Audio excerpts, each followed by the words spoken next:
Amit Malviya is with us in the broadcast. Amit Malviya, Atikur Rahman says that nobody can deny Hinduphobia exists. He is saying that Islamophobia, although has been rejected. Look, Swati, I think that has come from university is the starting point of admitting that there is something called Hinduphobia. For all these years, it was pushed under the carpet, and you had systematically undermining of Hindu faith and adherence of the faith. So it's a good, welcome step so that the world knows that there is a phenomena called Hinduphobia. Now, what drives this Hinduphobia, assuming that Hindus are largely peaceful, they are not driven by a book or diktat of the clergy or the Maulanas, as is the case with other faiths. So what is it that drives this Hinduphobia?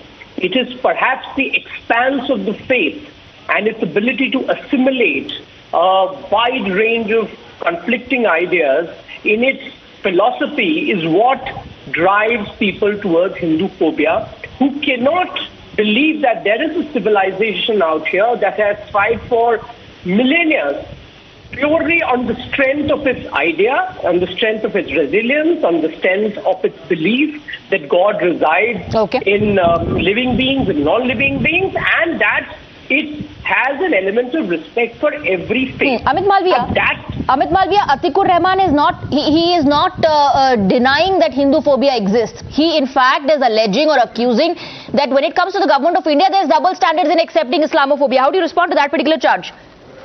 I don't think there is double standards by the government of India. There are legislations in this country which can address the issue of religious animosity, if it exists, if people are using religion to drive their political agenda. But we have to address the core of the issue. The core is not the legislation.